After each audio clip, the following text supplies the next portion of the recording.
Right, let's go back to the protests that have been taking place in Charlotte, North Carolina, following the police shooting of Keith Lamont Scott on Tuesday night. For more on this, we're joined from New York by Andrew Jerell Jones. He's the host of WBAI radio and political and cultural journalist. Mr. Jones, very good to have you with us on Al Jazeera. I know that you're very familiar with North Carolina. What do you make of what's going on there?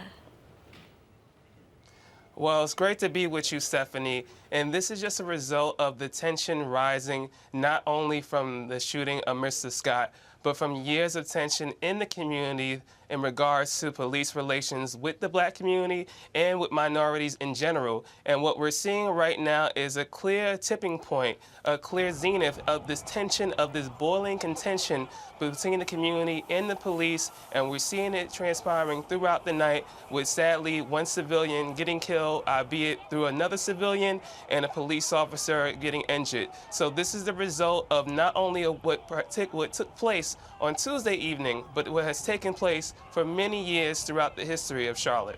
Let's start with the latest events and the shooting, the Tuesday shooting of Keith Lamont Scott, because we don't actually know what's happened yet. Police are saying that he had a gun. His family is saying he was reading a book. I mean, two completely different accounts. We can't, as the public, know what's happened until the police video is released. So how important is it at this moment that that video is released and we can see what happened?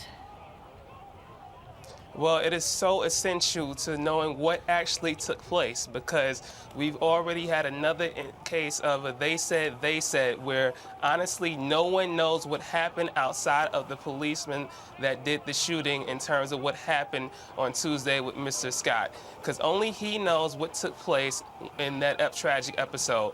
Right now we have the family standing firm on their story, and we have the local police standing firm on the story. And what makes this even more complex is that the police that did the shooting, the officer that did the shooting, he is a Black American as well, and the police chief of Charlotte is Black as well. But still, that does not stop communities and Black communities and a lot of activists overall against police from continuing their protests, no matter what the color of the police officer that does the shooting and the questionable shooting of an unarmed Black person or armed Black person in this situation that could be the case. So that does not stop the protest whatsoever just because an officer happens to be the same race of the person he had to shoot. No, and that is something that we have actually seen quite often in the last few years since the death of Trayvon Martin has really, shed light on police killings of Black men in the United States.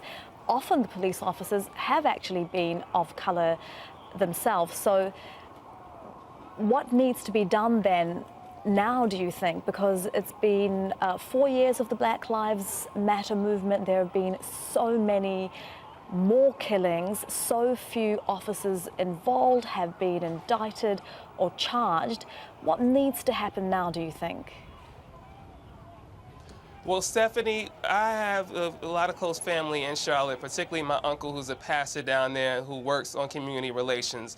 And one thing that he's expressed, as well as many people throughout Charlotte and across the country for Black people and activists in general, is a distrust that they have in regards to the police community, especially when full accountability is the case. One particular episode that has led fuel to the fire of what is taking place in Charlotte right now is the shooting of Jonathan Farrell, a 24-year-old Black college student, or a recent Black graduate college student at the time, who one night he had gotten into a bad car crash and was seeking help, and he tried to tap on the door of a fellow citizen to see if they could assist him in his need of help. And what happened was, it turned out to be a lady who was white who thought that he was actually going to rob her while he was banging on the door. So she called the cops, and unfortunately the officer that came to the situation, Robert Carrick, actually shot Farrell, who was unarmed. Now, the police department condemned the shooting of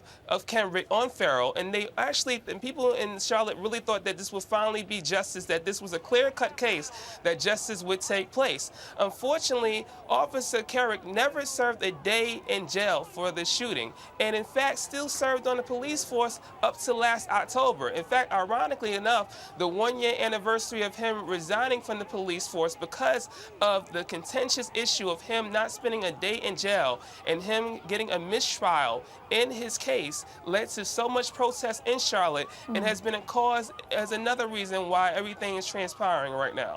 Yeah, I think there have been something like 6 deaths of civilians by police officers just in Charlotte this year. Andrew Jerell Jones, radio host, joining us from New York. Thank you very much for your time. We appreciate it. Thank you. Thank you, Stephanie.